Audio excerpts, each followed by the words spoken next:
saya lakukan di kelas Bapak Ibu. Kalau tadi kita cerita tentang konsep, apa itu kesepakatan kelas, apa itu keyakinan kelas, tadi udah saya kasih tahu bahwa itu adalah bagian dari salah satu budaya positif. Nah, ini saya akan bagikan bagaimana saya menerapkan yang namanya kesepakatan kelas ataupun keyakinan kelas yang akhirnya melahirkan rasa kepemimpinan dalam murid. Kita lanjutkan. Oke. Yang pertama Bapak Ibu, saya melakukan asesmen diagnosis. Ya, asesmen diagnosis.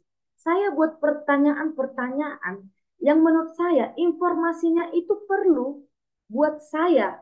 Saya kebetulan sebagai wali kelas, maka saya buat asesmen diagnosis untuk mengenal anak-anak saya. Saya akan buat pertanyaan-pertanyaan yang menginformasikan tentang perlukan untuk mengembangkan anak saya. Nah, kadang-kadang pertanyaannya random. Kadang-kadang saya lihat situasi kelasnya, apa yang harus saya buat di kelas ini. Maka kadang-kadang pada prosesnya akan berubah-ubah, bisa berubah-ubah pertanyaannya, bergantung apa yang ingin Bapak Ibu kembangkan sama anak kita. Setelah kita melakukan yang namanya asesmen diagnosis, saya yakin Bapak Ibu dengan membaca hasil asesmen diagnosis, Bapak Ibu akan mengenali profil-profil murid kita. Nah, dengan mengenali mereka, maka kita akan bisa berkomunikasi sesuai wawasan usia mereka. Nah, dengan mengenali atau melihat apa yang menjadi kegalauan hidup mereka, maka kita akan tahu apa yang akan kita kembangkan di sana.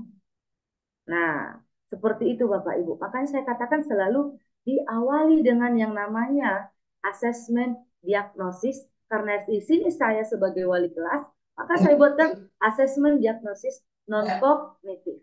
Ya, saya hanya ingin mengenal profil mereka. Nah, kalau Bapak Ibu lihat pertanyaannya cukup random ya, tapi itu akan saya buat sebagai standar atau sebagai eh, alasan saya untuk melanjutkan tindakan saya sebagai wali kelas. Apa yang akan saya katakan sama mereka, sikapi sama mereka. Nah, termasuk juga membuat kesepakatan kelas yang baik untuk mereka. Lanjut. Oke, setelah itu saya siapkan game pembuka Bapak Ibu. Jadi saya nggak langsung bawakan, ayo anak-anak kita langsung buatkan kesepakatan kelas. Tidak, saya biasakan memulai dengan yang namanya game pembuka. Nah, pada kesempatan ini saya kasih nama game Cobalah Buka. Nah, Bapak Ibu, di sini saya suruh anak-anak main game, ada dua orang saling berhadap-hadapan. Nah, buat para guru-guru calon penggerak ataupun yang sudah melewati yang namanya pendidikan guru penggerak pasti sudah tahu game ini. Jadi, salah satu anak saya minta untuk mengepalkan tangannya. Kemudian, yang lain akan selalu berusaha untuk membuka kepalan tangannya. Nah, saya katakan bahwa tolong jaga kepalan tanganmu sebagai sesuatu yang berharga dalam hidupmu. Pertahankan sekuat tenagamu apapun yang terjadi. Nah, kemudian si anak satu lagi, tolong upayakan buka kepalan tangan temanmu dengan cara apapun. Nah, ternyata ada makna yang saya selipkan di sana, Bapak Ibu. Apa itu? Sebenarnya pemegang kendali kita adalah diri kita sendiri. Nah, saya katakan itu kepada anak-anak.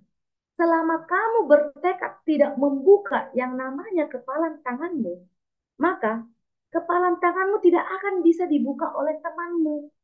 Karena kamu yang memegang kendalinya. Mau sekuat apapun, mereka akan coba. Asal kamu yang memegang kendalinya, itu tidak akan berhasil. Nah, dari sisi game ini sebenarnya yang menuju kesepakatan kelas, mereka sudah mengasah kepemimpinan dalam diri mereka. Oh begitu. berarti saya sebenarnya adalah apa yang saya pikirkan. Berarti saya sebenarnya adalah apa yang saya inginkan. Nah, itu yang saya tekankan di sana. Makanya setelah bermain game, saya coba tanyakan maknanya kepada mereka. Lanjutkah?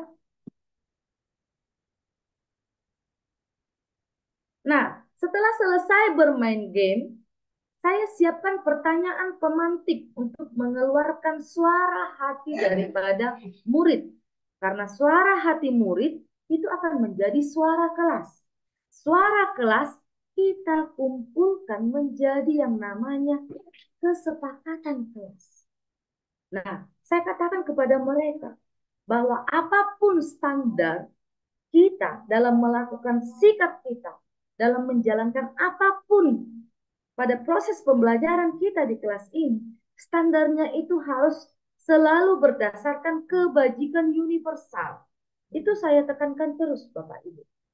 Jadi, kalau selalu kita berpatokan pada kebajikan universal, maka kamu akan berpikiran, kelas yang bagaimana yang kamu harapkan?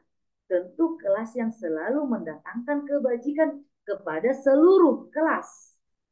Nah, setelah saya berikan pemantik seperti itu, maka selanjutnya Kak Agus, kita lanjutkan Kak slide-nya.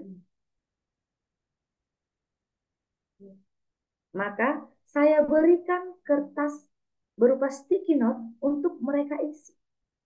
Nah, bagi yang mau berpendapat, saya berikan kesempatan untuk langsung mengomongkan secara lisan. Boleh, tapi tetap seluruhnya saya kasih serentak menuliskan di kertas. Mereka maunya kelas yang bagaimana.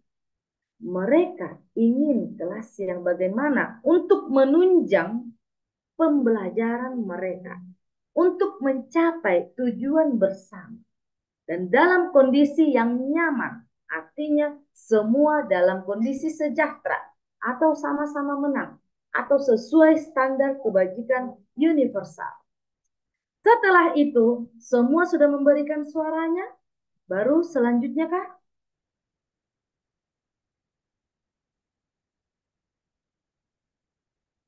Kita tampung semua suara, kita tempelkan semua di papan tulis.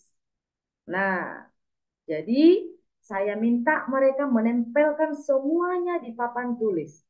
Sekaligus saya minta mereka membaca semua yang tertempel di sana. Jadi ketika mereka membaca, mereka bisa membandingkan. Oh ternyata teman saya menginginkan kelas yang begini.